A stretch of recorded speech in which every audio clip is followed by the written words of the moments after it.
Well, hello, everybody. This is Janine LaRue with the LaRuelist Café. Once again, we thank you for stopping in and spending some time with us tonight. We've had some amazing shows. We thank everybody, all of the supporters who have been hanging in with us, all of those who are giving us comments along the way, asking us questions and telling us what they want to hear. LaRuelist Cafe, this is a safe spot for people to sign on and to talk about issues that are important to them.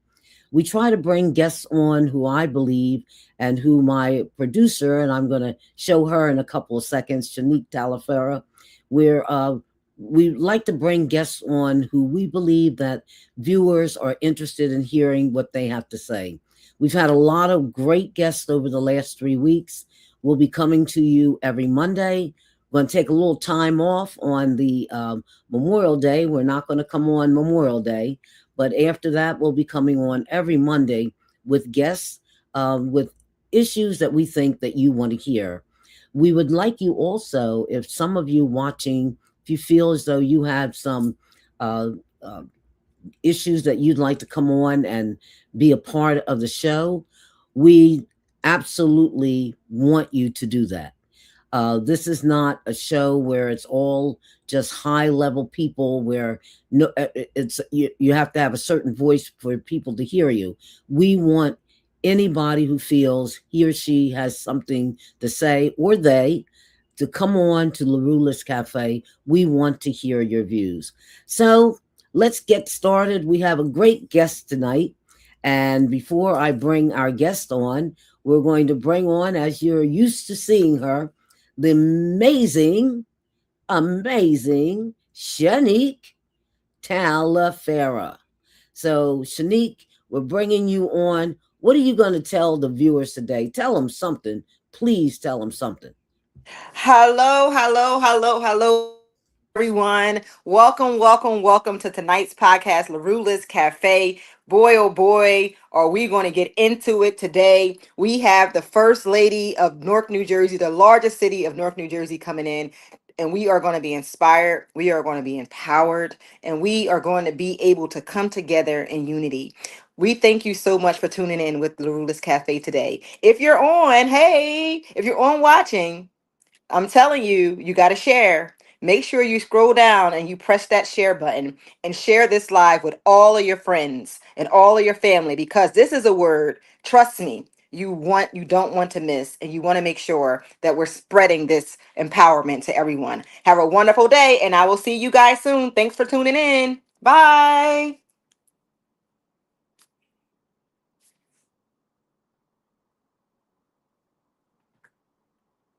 Hope you shared.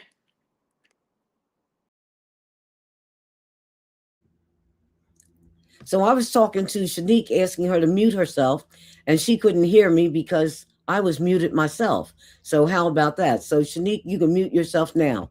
And thank you so much. She's an amazing producer. She has just really helped out so much over the last 2 months with LaRuelist Cafe. I honestly do not know what I would do without her. Now, for the woman of the hour. This is a first lady. I call her husband and I call her. I call him my baby boy, although, he's not too happy of being called baby boy, but I don't care. I just love this man so much. The mayor of the city of Newark, a lot of people thought that the race for his reelection was competitive. There was nothing competitive about that race. There's nothing. Who's going to compete with a man? Look, this guy, I know what he has done in the city of Newark. And there was no contest for our guy, Raz Baraka. But you know what?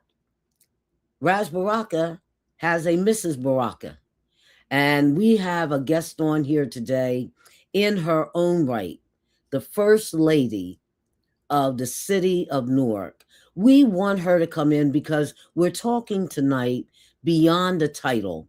One of the things that we look at with this particular First Lady, and I said it in the description, and I'm going to say it again now. What does it really mean to serve a city? She serves the city, not from the podium. She serves the city from her heart. And so we're going to talk to her today. We're not going to talk about politics to Linda with Linda Baraka. She doesn't have to talk about politics. She lives it every single day.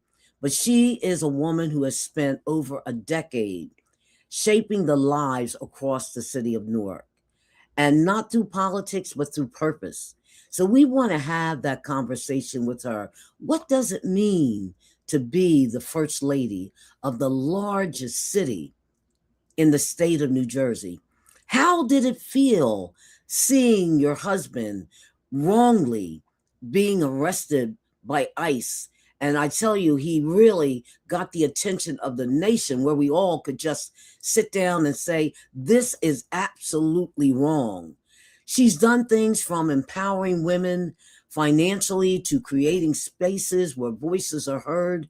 Linda Baraka has quietly, she's not a loud person. You know, I go off sometimes and people say, oh my, look, she's Janine LaRue is an unguided missile. Linda Baraka is a steady person. She is not a loud person. She carries a very soft stick, but I tell you, she makes a huge difference. She's quietly built a legacy rooted in service, strength, and community. One of the things that I absolutely love watching with her is watching her with her children. Oh my goodness. If you want to see the elegance of a mom, watch her with her son and her daughter. So without further ado, I'm going to bring on our guest who I'm so excited about, none other than the First Lady of the city of Newark, First Lady Linda Baraka. Come on, First Lady. How are you Good doing tonight? evening, Rue. I'm so excited to be here with you this evening. Thank you. Thank you for coming. Oh my goodness. You know, I have known you for so many years. I've known you as an aide to the assemblywoman. I've known you as you build your businesses, and then I saw you when you got married to the mayor, and then watch you as you got pregnant with the first child and then the second child. Just watching you flourish, and I'm just so very, very, very proud of you. Tell me, what is it like being the first lady of the city of Newark? Tell me about that. I mean, there's really it's a really it's an honor for me to say that I'm the first lady of the city of Newark. There's really no official title, right? That's something that we do out of endearment. Um, Something that we copied from the White House, right? There's really no official title of First Lady of the City of Newark, but I'm really honored to be able to be in this position and use my platform, my voice, to support different initiatives here in the city of Newark. And so, being the First Lady is tough; it's not easy. But I'm really honored to really be in this position. And I want to make sure that when the mayor's term is over, people also remember that there was a first lady who used her platform to advance different initiatives for women, children, and the entire city of Newark. I watched you during the gubernatorial campaign, and the elegance. You know, my forever first lady is Michelle Obama, and I watched you, the elegance, standing by the mayor as he walked through that whole area of, um, and I always say to folks, he didn't lose. There's no way he lost. When you look at what he was able to do, he didn't have the funds that the other candidates had, but he raised quite a bit of money. I know because I raised my hand. I wrote some nice checks for him. He went all up and down the state. A lot of people thought, oh my goodness, a black man can't do it. He got support right across the board in so many counties, counties where there were very, very few black citizens. What was it like watching your husband go for the highest seat in the state of New Jersey? Tell us about that. It's something that I never thought would be something that I would see in my lifetime, that my husband would be running for mayor. It was a complete, total surprise for me, and I'm sure a lot of people who know him. But I think along the way, it became really inspiring for myself, for people that look like me, for young people coming up to know that they can aspire to this office, right? It's not a seat that's set aside for people that don't look like us. And so while he was campaigning, I was really proud of him. All of the hard work, the long days, like you said, running up and down this state. New Jersey is not the largest state, but it is a big state. And so going from north to south, east to west, in every community, he didn't shy away from anything and he didn't just stick to his base. I was really, really proud of the campaign that he ran. But also, I think it also was really, really inspiring for not just young people, but for other elected officials to know that this is something that we can actually really do. And he did really, really well. Despite the lack of resources, he came in second place in that race. Yes, he did. And one of the things I have heard the governor say many times, and she said it during the campaign, she said, he made me a better candidate Yeah. because he was not playing. He pushed up on those progressive issues. He was not going to let people like us who were believing in those issues, he wasn't going to disappoint us. And we really appreciate the fact. And the other thing that we appreciate, First Lady, is that Mayor Baraka has not left us. He has not walked away from the fight. Tell us about that. Yeah, and I also just about the governor's race really quick, that he just didn't, once he came in second place, he didn't just pick up his ball and go home like the other candidates, right? He stayed in there to ensure that a Democrat was going to be the governor of this state. And so I'm really proud of him for that as well. And that's a very important point. Not only did he stay in it, but he endorsed her and Right. he worked up and down the state. I saw him and I sat in many of those events where he worked to get her elected. And I was really happy. I was really happy that now I live in the city of Trenton. So I have to tell you, people were quite pissed off that the inauguration wasn't in the city of Trenton. But I kept telling everybody, I am so happy that the inauguration is in the city of Newark. What was that like, seeing the inauguration being held in your city where you are the first lady? Yeah, it was definitely a historic moment. I'm glad that the governor decided to bring it to Newark. New Jersey Performing Arts Center is a beautiful location.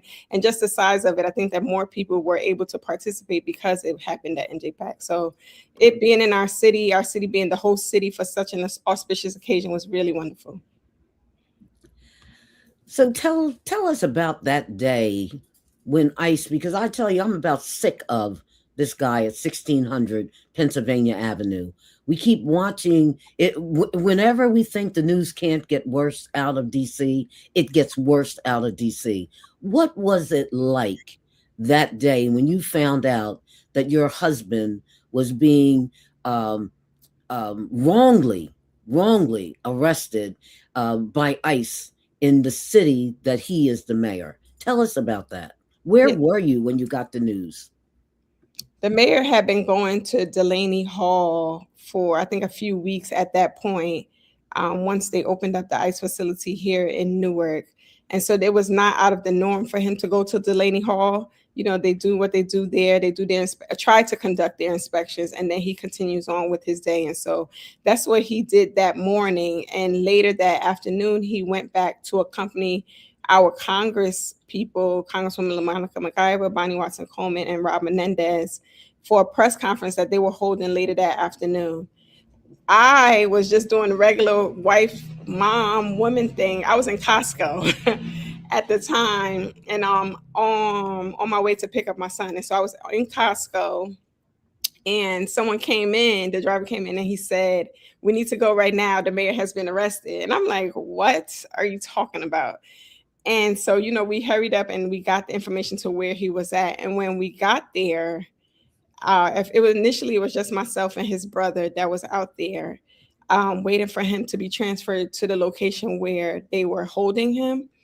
And I told his brother that people needed to be here. And so we started to call everybody. I even called you, right, to call Pastor Boyer to get down there. We called everybody in our networks to get down there because that was not something that we were going to let go lightly, right? To put the mayor of the largest city in handcuffs, and arrest him for peacefully protesting, or even not even protesting, being at Delaney Hall that day. It was really, really emotional. I didn't have all of the information as to what happened, how it happened. I actually didn't see the video until the next day. And so once all of the supporters came down, everybody came down, and we stayed out there and we let them know that we were not leaving until the mayor was able to leave, because it's a really, really volatile situation. Especially now, we see the way ICE officers handle themselves. They're killing people. Yes. And Um, the mayor and the Congress people being detained, the mayor being detained that day was really the first that we saw in this country of ICE overstepping. And so I'm really, really thankful that he was able to leave there alive. But we knew that we could not leave that location until he was out, because just for his own safety. And we right. were right, because we see now that ICE people are killing people. They're busting windows. They're dragging. They're doing whatever they want. Just a sense of lawlessness. And so when I got to see the video the next day, when I actually saw everything that happened, I was really, really scared for him. I'm grateful that he was able to get out of there. But the situation was really, really volatile and very dangerous for all of them. For all We of were them. blessed that there were no casualties that day. I Yes. remember when the call came in, and it was interesting when you called me. I had been on the phone earlier that day with Pastor Boyer. As you know, he is my pastor. And when you called and you said, Mama LaRue said, where's Pastor Boyer? They got my husband. And when you said it, just I can still hear the panic in your voice. And when I called him that particular day, he had decided that he was going to chill out. He had some other meetings that he just canceled out. He was like, I'm staying home today. I'm going to chill out. And when I called him and told him what happened, he said, I'm getting dressed. I'm getting into my car right now. And I said, Pastor, I'm following you. And he said, no. He said, you're in your 70s. You've got to stay home and just watch on TV, stay in touch with the First Lady. Things are going to be all right. We're going to pray. Everybody will show up. And as Amina Bay, our councilwoman, yes, she won. She is on right now saying, and we showed up. The community showed up for our mayor, everyone. And as I watched on TV and I watched how everybody, every ethnic group, intergenerational, all these people, even police officers were around our mayor to make sure he didn't get hurt. I thank God for it. By the way, I'm going to give somebody a shout out, because people from literally all around the world come on and watch LaRuelist Cafe. But we have one of my good friends, Susan Wood, hi from Canada, she says. So she just wants you to know she's watching from Canada. And we appreciate that, Susan. We love you so much. Gwen Smith Stokes says, we're proud of our First Lady here in Newark. Yes, ma'am. And we're proud of her all across this state. So, First Lady, okay, so he went through all of that. The crazy woman who made the order that he should be locked up, she now has been sent off to the Sahara Desert to work on a whole new charge, whatever crazy charge she's going to work on now. And here we are, and it was a wrongful arrest. And I'm sure it ain't over. I'm sure he is going to take care of what he has to take care of. We're just proud of our mayor, though. And I know, I listened to his speech that day, and I was glad to hear him say, I was afraid. Yeah. Because you know what? We know what can happen, particularly to a Black man. And I know that the fact that he is such a visible entity, that they really wanted him to just make a move so they would have one excuse to do something Yeah. really crazy. Yeah. So And we I'm really thank God that thankful. didn't happen. Absolutely. And I'm really thankful for the Congress people being out there, that they literally putting their bodies on the line to make sure that he was safe. I'm thankful for the activists that were out there that recorded the entire situation, because they would have been lying. They were lying. Even with the video, they were lying about what occurred, saying the mayor trespassed. He stepped on the property when actually they invited him in. So I'm thankful for everyone that was out there and everybody that came on the back end, right? Like when we decided to organize and wait for him to get out. ACLU was out there, like you said, Pastor Boyer, New Jersey. I mean, just everybody from the entire community that came out to support the mayor that day. I'm really thankful for all of them. And they weren't just supporting the mayor. People love themselves some Linda Baraka. Folks love you. You're doing a great job. Now, I want to talk about the job you're doing, because one of the things, I haven't been able to get up here to it yet, but I've been watching this. It's like a winter wonderland or something you do right around the holiday. Tell us about that. I've never seen anything like it. It's surreal. To me, it really does look like a winter Disney World in the city of Newark. Yeah, Newark Winter Village is something that I started during COVID, as an opportunity to support the small businesses here in the city. And during COVID, like as everybody knows, a lot of the small businesses ended up closing. Downtown Newark, our businesses rely heavily on the employees that come in to work and come out for their lunch break. And because everybody was home, our small businesses were suffering. And so I came up with the idea to have, safe pods, where I'm saying pods, igloos where people were able to come in, enjoy themselves safely in a safe manner, and support a local small business. And we did that in the first season, and it grew into something where we brought in an ice ring, bumper cars on ice, a holiday market, a bar, different things, and just different activities, live performances, DJs every week. And I'm really excited by that. That's something that we've been doing for the past maybe 6 years, since COVID. But I'm really excited about it because it's right outside of Prudential Arena, which is one of the largest grossing arenas on the East Coast. That's home to New Jersey Devils, and our young people need to be exposed to the ice, right? They can end up having careers as a hockey player, as an ice skater, but we want them to be exposed to ice skating. You don't have to leave Newark, New Jersey. You don't even have to leave the state of New Jersey to have an ice skating experience. And so I'm really excited about what we get to do each and every single year. This year we did about 11,000 guests that came down for about a 30-day period where we bring it out to Mulberry Commons Park. I'm thankful for all of our partners for continuing to support us each year and helping us grow this experience, because they realize that during the summer months, during the winter months, it's really important for people to get out in a safe manner, but also to utilize a city park that's underutilized during these months is one of the other things that we are able to accomplish with Newark Winter Village. So, didn't you put together some type of financial program for, I guess, for women, right? And I'm looking at Helen Anchatu, who's on here. We love ourselves some Helen, right? What Yeah. she does with the YWCA. She's like, we love Linda. We know that. We know that, Helen. Thanks for signing on. Tell us about that forum that you put together. Yeah, so each month we host the Newark Women's Meeting, which is the women's version of the Newark Men's Meeting that the mayor hosts each month. And we wanted to create a safe space for the women in our city.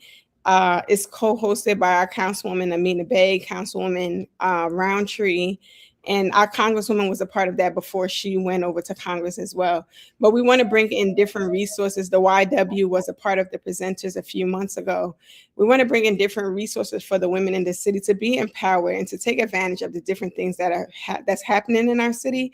And so, and for me, it's really important that they have tangible things, right? Like, I don't want them to just come sit in the room for 1 hour or 2 hours each month and just get motivated, right? I don't want to just talk to them, which is really important, but I want them to be able to walk away with things, walk away with information, walk away with resources. And the first initiative that we put together was the Newark Women Moving Forward campaign. We partnered with D-Free, Reverend Dr. Buster Soaries, whom we all are really familiar with, and his D-Free program. And we aimed at empowering, educating 1,000 women in the city to become debt-free. And that's just one of many programs that you have been putting together since you have been the First Lady. How many years has it been now? Oh my gosh. I think you're at 12.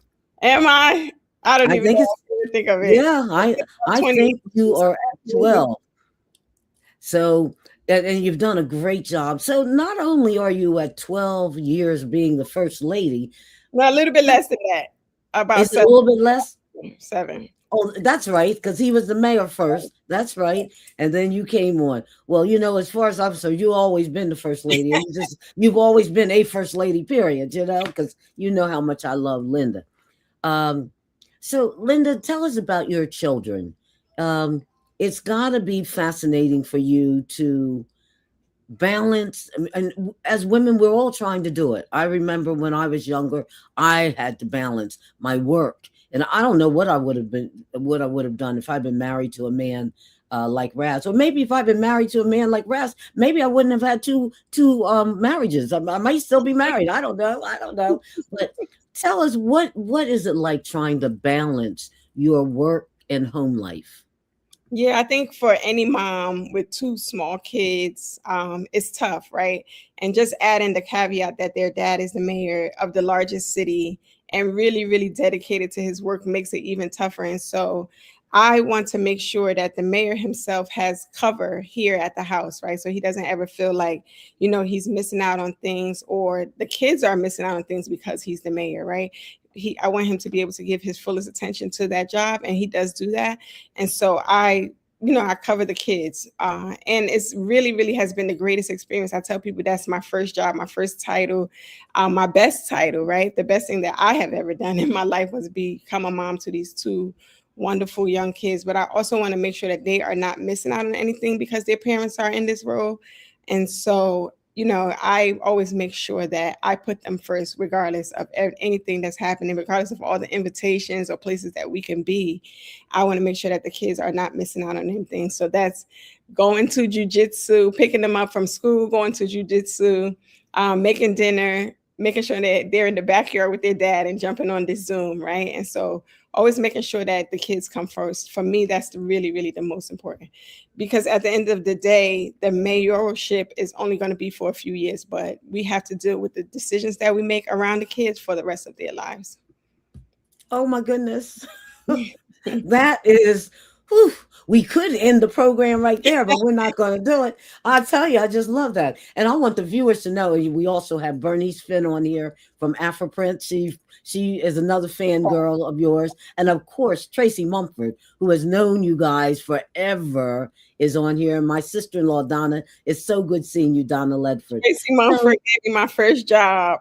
Did she really? Oh my goodness, Tracy! She just told your age, girl. I know. We're almost contemporaries, but luckily you. I don't think you're as old as I am yet, but you're getting there. But Tracy looks good. She wears it well. Wears it well.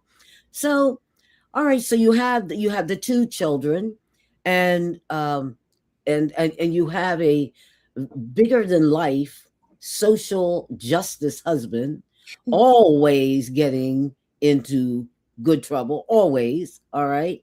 And so tell me, what's next for you? What do you see for yourself doing? Tracy said old. She's old. I know. I raised my hand, girl. Me too. So what's next for Linda Baraka? Yeah, continuing to be a great mom to these two beautiful young children. The mayor just got reelected, so we're in this for 4 more years, continuing to make sure that I use my voice, I use my platform to advance initiatives for the people of the city of Newark, making sure that our women and children are not left behind. Um, Focusing on my businesses, growing Newark Winter Village. Afro Beat Fest this year is 2 days, July 10th and 11th, around World Cup FIFA. So I'm really excited about that, but really continuing to use my platform for good. Well, it goes without saying, anything that you need, Janine Frisbee LaRue is there to help you. You do know that, right? Yeah, and I really appreciate you. I appreciate Anything. all of the women, the Tracy Mumfords, the Assemblywoman Cleopatra Tuckers, the Karen Yes. Wallaces, everybody for just always being supportive of me throughout my entire life, even before I was married. Just that support of seeing other women that came before me, that are coming with me right now, is really, really important. And it helps me to continue to keep going. So I'm so thankful for all of the women who've seen me, who've guided me, even when I wasn't at my best, right? But who've seen me, who've guided me, who showed me love, even just a smile, right? Because sometimes that can change your entire day if someone even just smiles, right? So I'm just thankful for all of the women. So your parents weren't born in this country. Tell us about that. My parents are from Ghana, West Africa, Kumasi to be exact. They came over here maybe about 50 years ago and started off in the Bronx, where a lot of the Ghanaian immigrants first started, and then they moved to Newark, New Jersey in the 70s, late 70s, to be closer to this Ghanaian community for work and for school. My father went to Rutgers, so he came to New Jersey to go to school. But there was this Ghanaian enclave here in the South Ward of Newark. And so we've been here for about a little bit over close to 50 years now. Well, you know, if my sister is on here working, watching, she's probably laughing because, you know, we in who were born in America, well, as you were, but those of us who were born in America who said, where are our roots?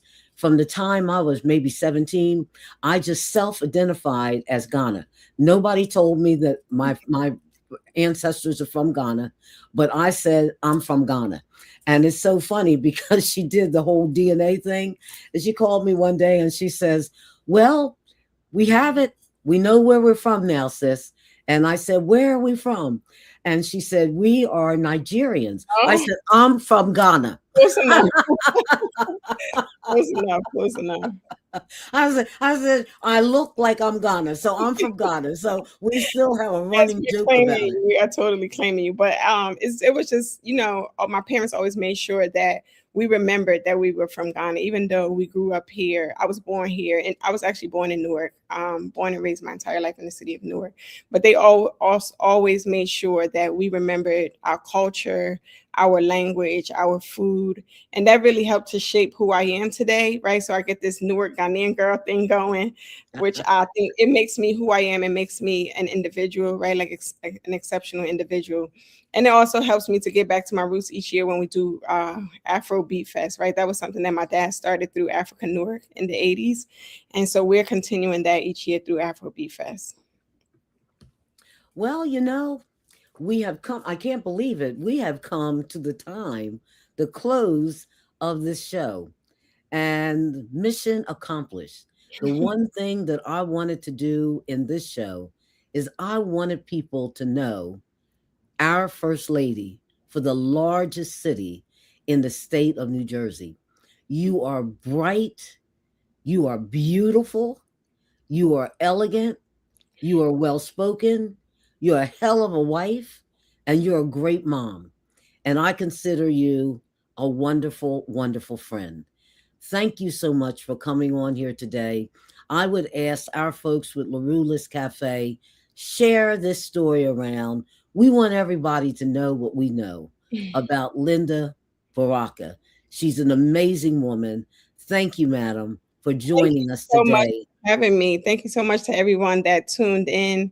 Again, I'm really, really thankful to all of the women that have mentored me throughout the years. They really, really allowed me to be who I am today. I wouldn't be who I am without, again, people like you, the Tracy Mumford, Assemblywoman Tucker, even people like LaMonica McIver, right? Councilman Yes. Roundtree, people that we're coming up with now, right? That support system is really, really important. And so I'm really thankful for all of you for being my circle. And you know what? And that's the word, that circle. And the truth of the matter is, I don't want us to close up without saying we have one of your commissioners on here. You know, she's in rehab, healing, Patricia Siebold, and she's on here cheering you on. We're so Thank you so happy much. that you signed on here today. So thank you so very much. And we're going to tune out now. But here you have it on LaRuelist Cafe, our First Lady of the largest city in the state of New Jersey, First Lady Linda Baraka. Thank you very much. Thank you. Have a good evening.